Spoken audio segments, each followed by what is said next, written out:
Imagine you're at a family barbecue, the sun's dipping low, and there's that irresistible chocolate cake staring back at you from the dessert table. But hold up! You've got diabetes, and suddenly, every sweet treat feels like a potential villain in your health story. Is it really okay to indulge, or are you setting yourself up for trouble? Let's start by getting real about what diabetes even means for you, because understanding the basics is key to making smart choices without feeling deprived. First off, diabetes isn't just one thing, it's a condition where your body struggles to handle sugar properly. Think of your bloodstream as a highway, and glucose, that's the sugar from food, as the cars zipping along. Insulin is like the traffic cop that helps those cars exit the highway and get into your cells for energy. In type 1 diabetes, which often shows up in kids or young adults, your body attacks the cells that make insulin, so there's little to none available. That means you need injections or a pump to keep things running. Type 2, the more common one affecting about 90 to 95% of folks with diabetes in the US, is where your body either doesn't produce enough insulin or your cells ignore it. Like a cop yelling directions that no one listens to. Over time, this leads to high blood sugar levels, and if left unchecked, it can mess with your eyes, kidneys, nerves, and heart. Gestational diabetes pops up during pregnancy, but we're focusing on the everyday types here. Why does this matter when you're eyeing that dessert? Because desserts are loaded with carbs, and carbs break down into glucose faster than you can say, one more bite. Simple sugars like those in candy or soda hit your system like a freight train, spiking your blood sugar quickly. Complex carbs in things like whole grains take longer, but in desserts it's often a mix skewed toward the fast stuff.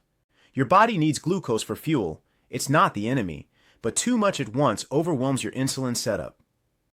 For you with diabetes, that spike can lead to fatigue, thirst, blurry vision, or worse if it happens often. Remember how in the US, over 38 million people live with this according to the latest CDC stats? You're not alone, and knowledge is your superpower. But here's the good news. Diabetes doesn't mean a dessert-free life. It's about balance, not bans. Your pancreas might not be pulling its weight, but tools like blood sugar monitors, meds, and diet tweaks let you take control.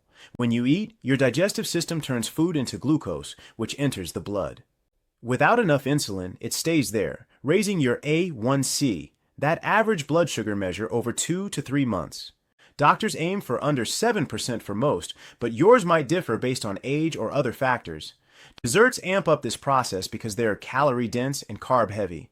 A slice of pie might have 40 to 60 grams of carbs, which is like half your meal allowance if you're on a 150-gram daily carb plan, common for many managing. Type 2. Let's break it down further. Your liver stores extra glucose as glycogen, but in diabetes it might release too much when you don't need it, adding to the chaos. Exercise helps by making muscles suck up glucose without insulin's full help, but sitting after a sugary treat? Not ideal. And fats and creamy desserts slow digestion, which might blunt the spike but prolong high sugars. Proteins, they don't raise blood sugar much, so pairing dessert with nuts could help. It's all interconnected. Your hormones, stress levels, even sleep affect how your body handles sweets. Think about it this way. Eating dessert isn't inherently bad. It's the unmanaged aftermath that bites. In the old days, folks thought diabetes meant no sugar ever, but modern guidelines from the American Diabetes Association say otherwise. You can enjoy treats if they fit your plan. Monitoring your glucose before and after helps you see patterns, like how that ice cream affects you versus fruit sorbet. Apps and continuous glucose monitors, CGMs, make this easier than ever, giving real-time data so you're not guessing. Of course, complications loom if sugars stay high. Neuropathy tingling in your feet, retinopathy blurring your vision, or cardiovascular risk doubling your heart attack odds. But you're proactive, right? By understanding why sugar matters, it's fuel that needs proper routing, you empower yourself. Desserts raise the stakes because they're fun but sneaky with hidden sugars and sauces or fillings. Reading labels becomes your habit. Look for total carbs, not just sugars, since starches count too. And let's talk culture. In America, desserts are everywhere, from birthday cakes to holiday pies. Skipping them feels isolating, but adapting them keeps the joy. You're building a toolkit here. Know your type, track your numbers, and see food as fuel with flair. This isn't about fear, it's about freedom through facts. As we move forward, remember this foundation. It's what lets you navigate the myths and choices ahead without second-guessing every craving. Now that you got the basics down, remember how we talked about insulin being your body's traffic cop and why those blood sugar spikes from desserts can throw things off? It's time to tackle the tall tales swirling around sweets and diabetes. You've probably heard them all. One bite and you're doomed, or sugar is poison for diabetics. Let's cut through the noise and debunk these myths head on, because misinformation can make managing your condition feel way harder than it needs to be. Armed with facts, you'll see that enjoying dessert isn't about breaking rules, it's about bending them smartly to fit your life. Myth number 1. All sugar is off limits if you have diabetes. Nope, that's old school thinking that's been kicked to the curb by experts like the American Diabetes Association. Sure, back in the day, doctors preached total abstinence, but today it's clear you can have sweets in moderation. The key is the type and amount.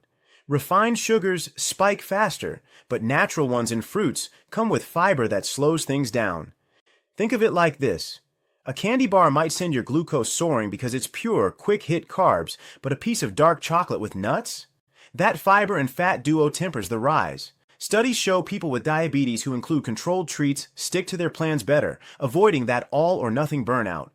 You're not banished from birthday cake, you just need to plan for it, maybe by adjusting your meds or adding a walk afterward. Another biggie, eating dessert will automatically cause complications. Scary, right? But it's not that straightforward. High blood sugars over time do raise risk for things like nerve damage or heart issues, but a single scoop of ice cream won't unravel everything if your overall control is solid. Remember those A1C levels we mentioned? They're the long game measure, not a snapshot of one indulgence. Research from the Diabetes Control and Complications trial proved tight management cuts risks by up to 76%, and that includes room for treats. If you're monitoring with a CGM, you'll spot how your body reacts. Maybe that pie hits harder post-dinner than midday. It's cause and effect, not inevitability.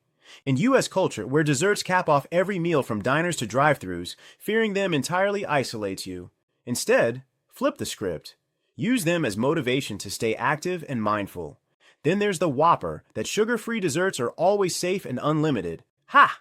Check those labels closer, because sugar-free often means loaded with sugar alcohols like maltitol or sorbitol, which can still affect blood sugar and even cause tummy troubles if overdone. Plus, they're not calorie-free. Many pack fats and carbs that add up. A diabetic-friendly cookie might have fewer carbs than a regular one, but eat the whole box? Your numbers won't thank you. The FDA regulates these claims, but it's on you to verify. Better yet, homemade versions let you control ingredients, swapping white flour for almond, or using stevia that doesn't spike like sugar. Myths like this persist because marketing preys on hope. But reality check. No food is truly free in unlimited quantities when diabetes is in play. Don't forget the idea that artificial sweeteners are evil incarnate. You've seen the headlines. They cause cancer, or worse than sugar, but dig into the science and it's mostly hype.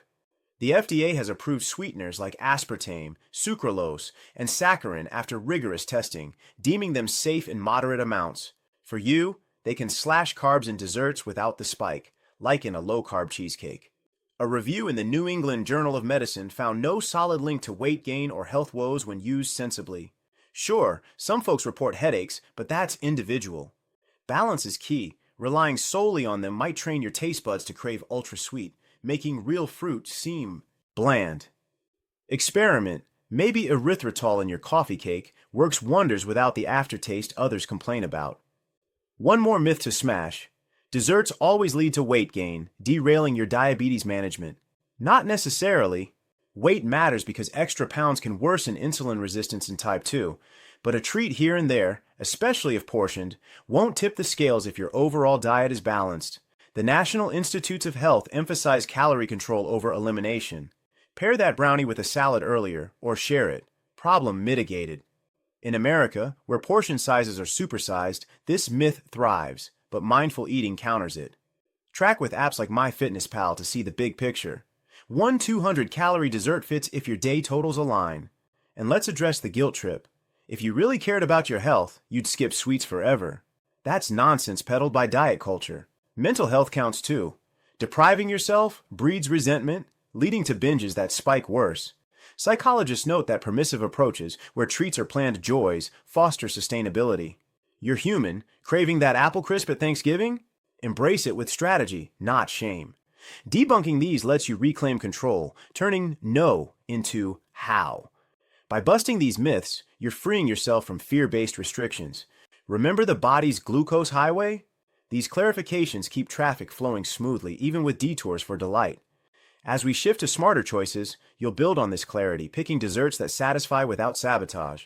With those myths busted, like how sugar isn't outright poison and you can dodge spikes with savvy swaps, let's zero in on picking desserts that hit the sweet spot without sending your blood sugar on a roller coaster. Remember the glucose highway we chatted about? Choosing smarter options keeps traffic steady, letting you savor without the crash. You're in the driver's seat here, scanning for treats that blend flavor with function, turning I can't into I choose this instead. Start with fruit-based delights. They're nature's candy, packed with fiber that slows sugar absorption. Picture a berry parfait. Layer fresh strawberries, blueberries, and raspberries with Greek yogurt and a sprinkle of cinnamon. The yogurt's protein stabilizes your levels, while berries' low glycemic index, around 25 to 40, means a gentler rise than, say, a donut's 75 plus. In U.S. summers, farmers' markets overflow with these. Whip up a quick sorbet by freezing and blending bananas with a dash of vanilla. Bananas clock in at about 15 grams of carbs per half, but their potassium helps heart health, crucial since diabetes ups cardiovascular risks. Add chia seeds for omega-3s. They gel up, mimicking pudding texture without extra carbs. This isn't bland, it's vibrant, satisfying that creamy craving post-barbecue. Nuts and seeds step up next, transforming desserts into nutrient powerhouses. Almond flour brownies? Swap. Regular flour for this low-carb alternative. About 6 grams per quarter cup versus 24 in white flour. Mix with cocoa, eggs, and a sugar sub like monk fruit, which doesn't spike like cane sugar. Bake 'em fudgy, and you've got a treat under 10 net carbs per square. Walnuts or pecans add crunch and healthy fats, slowing digestion so your insulin has time to catch up. Think no-bake energy balls, roll dates, natural sweetness, fiber intact, peanut butter, and oats. Dates have a moderate GI of 42, but portion to 1 or 2, pair with the fat from nuts to blunt any rise. At American tailgates, these portable bites beat sticky candy bars hands down. Chocolate lovers, rejoice. Dark varieties with 70% plus cocoa are your ally. They boast flavonoids that may improve insulin sensitivity per studies in the Journal of Nutrition. Melt some with avocado for mousse. The fruit's creaminess hides its presence, adding fiber and healthy fats. A half avocado version might net 5 grams carbs, far from milk chocolate's 20 plus. Dip strawberries in it for elegance or freeze into pops. Steer clear of milk chocolate's added sugars. Opt for brands like Lily's, sweetened with stevia and erythritol. Zero impact on blood sugar for most. Test your response though. Some find erythritol causes a mild bump. In cozy U.S. winters, a hot cocoa with unsweetened almond milk and dark powder warms without wrecking your A1C. Yogurt and cheese-based options offer creamy indulgence minus the guilt. Cheesecake? Use full-fat cream cheese, eggs, and a nut crust. Sweeten with allulose, a rare sugar that barely registers on glucose meters. A slice could hover at 8 to 10 carbs if you skip the gram base.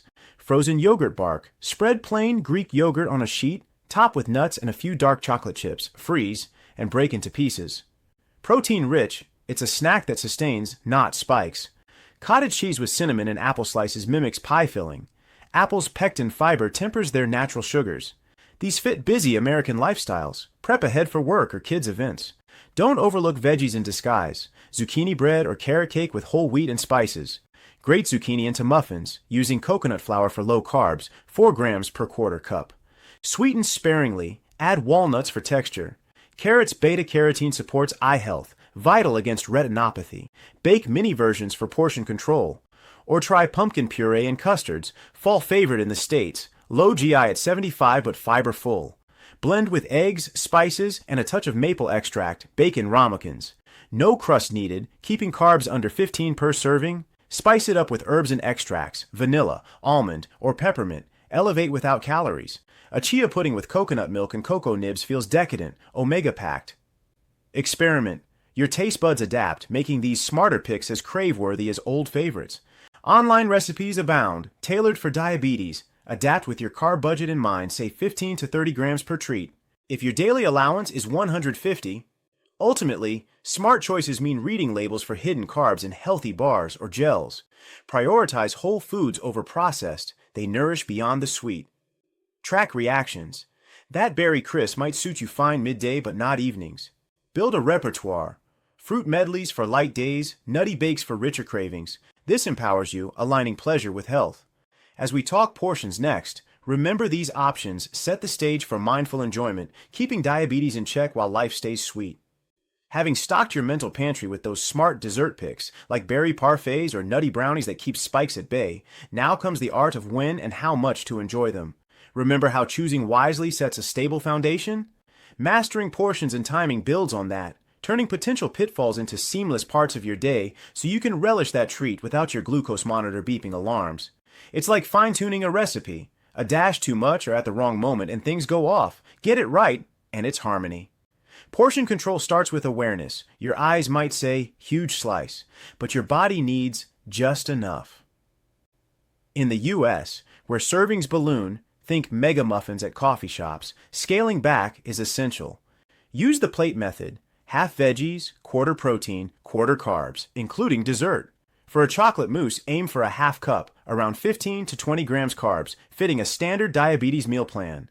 Tools help. Measure with cups or scales initially, then eyeball it. Apps like Lose It track precisely, logging that zucchini bread slice at 10 grams carbs versus the whole loaf's overload.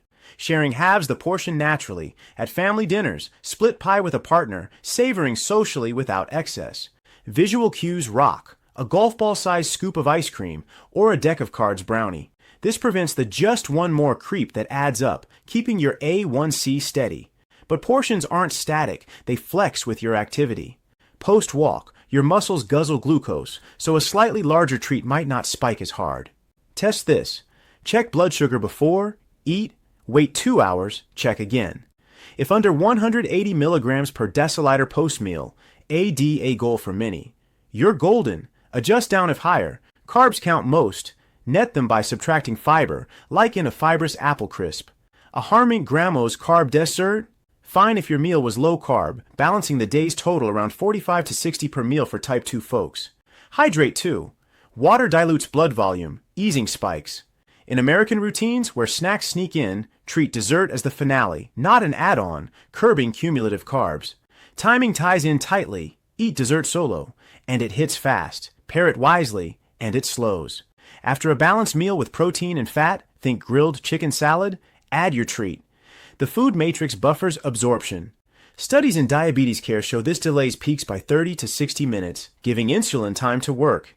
Evenings? Riskier for many, as activity. Dips and hormones like cortisol wane, potentially prolonging highs. Opt for afternoons when you're moving. Post-lunch at work, a small yogurt bar fuels without fatigue. During holidays, time it mid-event, not end, letting dancing or chatting burn it off. For type 1, bolus insulin accordingly. Type 2 on meds, aligned with peak action times. Mindfulness elevates this. Eat slowly, savoring each bite, which signals fullness sooner and may lower glucose response per research. Distraction-free, no TV munching, prevents overeating. Plate it prettily. A garnished fruit salad feels indulgent in smaller amounts. Cravings hit? Delay 10 minutes, sip tea. Often, they pass. If not, portion a mini version. In busy U.S. lives, prep portions ahead. Divide cookies into baggies, grab one. This curbs impulse, fostering control. Exercise integration amps timing. A 20-minute walk post-dessert drops sugars by 20 to 30 milligrams per deciliter for some. Resistance training earlier builds muscle, enhancing insulin sensitivity long-term. Sleep matters. Poor rest worsens next-day control. So, evening treats? Smaller or skipped if tired. Stress spikes cortisol, mimicking sugar rises, so time indulgences for calm moments like weekend brunches. Cultural tweaks. At barbecues, take a tiny taste first, deciding if worth the full portion. Buffets? Survey options, pick one dessert, portion modestly. Travel? Pack controlled treats like nut bars, avoiding airport temptations.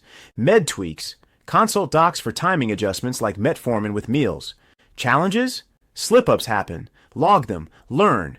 That late cake spiked? Next time. Earlier or smaller? Support groups share hacks like using smaller plates optically tricking your brain. Sustainability shines. Consistent small portions build habits, not deprivation. Mastering this duo, portions and timing, empowers guilt-free enjoyment. Recall myth-busting? This puts it in practice, keeping your highway clear. As we weave in lasting habits, you'll see how these strategies anchor a joyful, balanced approach to desserts and diabetes. As you refine those portion and timing tricks, remember walking off that mousse or plating just a golf ball of sorbet? It's time to weave everything into habits that stick for the long haul, making dessert a sustainable joy rather than a fleeting flirtation with your diabetes plan. This isn't about rigid rules, it's crafting a lifestyle where sweets enhance your well-being, keeping blood sugar steady while life feels full and flavorful. You're evolving from reactive to proactive, building routines that honor your body's needs without sacrificing the fun. Start with personalization. Your diabetes is unique, so tailor habits to your rhythms. Track patterns in a journal or app. Note how that dark chocolate square post-lunch sits versus evening. Over weeks, trends emerge, like better control with active days guiding adjustments. Set realistic goals, maybe one treat thrice weekly, ramping up if numbers allow. Involve your doc or educator. Share logs for tweaks, perhaps adding fiber supplements to buffer dessert carbs. U.S. guidelines from the ADA stress this individualized approach, empowering you to own your path. Incorporate variety to prevent boredom, rotating those smart choices we explored. 1 week, fruit sorbets. Next, nutty bakes. Keeps cravings fresh, adherence high. Batch prep. Sunday afternoons. Make portioned energy balls, freezing extras for grab and go. This fits American hustle, from commutes to carpools, ensuring treats are ready without derailing. Mindset shifts help. View desserts as rewards for balanced days, not cheats. Positive affirmations. I choose this for joy and health. Rewire guilt into gratitude per behavioral psych insights. Community bolsters sustainability. Join online forums like Diabetes Daily or local ADA groups. Swap recipes. Share wins. My almond cake kept me under 140 milligrams per deciliter per day. Inspiration flows, normalizing treats and management. Family involvement. Cook together, like low-carb apple crisps for game nights, fostering support without isolation. In diverse U.S. cultures, adapt traditions. Lighten pecan pie with pecan's fats slowing absorption, or use spices in churros minus frying. Exercise embeds naturally. Habit stack a walk after dessert, turning indulgence into movement motivation. Strength train twice weekly to boost insulin sensitivity, allowing more flexibility. Sleep hygiene matters. Aim for 7 to 9 hours. Consistent rest stabilizes hormones, enhancing control. Stress management. Mindfulness apps or yoga blunt cortisol spikes that amplify dessert effects. Holistic habits amplify. Hydrate amply, as dehydration mimics high sugars, and prioritize veggies first in meals for that buffering base. Monitoring evolves into habit. Regular CGM checks or finger pricks become second nature, like brushing teeth. Celebrate milestones. Stable, A1C. Treat yourself mindfully. If slips occur, compassion rules. Analyze without self-blame. Adjust forward. Long-term, this reduces risks. Sustained control cuts, complication odds. Per DCCT follow-ups, showing 50% plus drops in issues with good habits. Education ongoing. Read updates from Mayo Clinic or NIH on new sweeteners or gadgets. Experiment safely. Try allulose in pudding, test response. Budget carbs daily, allotting 15 to 20 for dessert if totals hit 150 to 200, common for maintenance. Sustainability shines in flexibility. Travel with portable picks, holidays with planned indulgences. Ultimately, these habits transform diabetes from foe to navigable companion. Recall basics? Myths busted, choices smartened, portions timed, now integrated, they free you to live vibrantly. Desserts become allies in balance, proving enjoyment and health coexist. You're equipped, empowered, ready for a sweet, stable future. As we wrap up this journey through the world of desserts and diabetes, take a moment to breathe deeply and reflect on how far you've come in understanding that a sweet treat doesn't have to be an enemy, but can instead be a gentle companion in your daily life. You've learned the foundations of how your body processes sugars, dispelled those nagging myths that once might have held you back, discovered delightful alternatives that nourish without overwhelming, mastered the subtle arts of portioning and timing to keep everything in harmonious balance. And now, with these sustainable habits woven into the fabric of your routine, you're poised to embrace a lifestyle where joy and well-being walk hand in hand. The benefits are profound. Not only do you gain the freedom to indulge mindfully, reducing the stress and isolation that strict denials can bring, but you also fortify your overall health. potentially lowering risks of complications while boosting your energy and mood through balanced, satisfying choices that fit seamlessly into your American way of life, from casual family gatherings to bustling workdays. Remember, this isn't about perfection, it's about progress, kindness to yourself, and the quiet confidence that comes from knowledge and practice. If this has resonated with you, offering new insights or sparking ideas for your own dessert adventures, I encourage you to subscribe to our channel for more supportive content on senior health topics, where we explore everything from nutrition to wellness with the same warm, conversational approach. And please, drop a comment below. Share your favorite diabetes-friendly dessert or a tip that's worked for you. Your experiences could inspire others on this path, creating a community of encouragement and shared wisdom. Thank you for joining me. Here's to sweeter, healthier days ahead.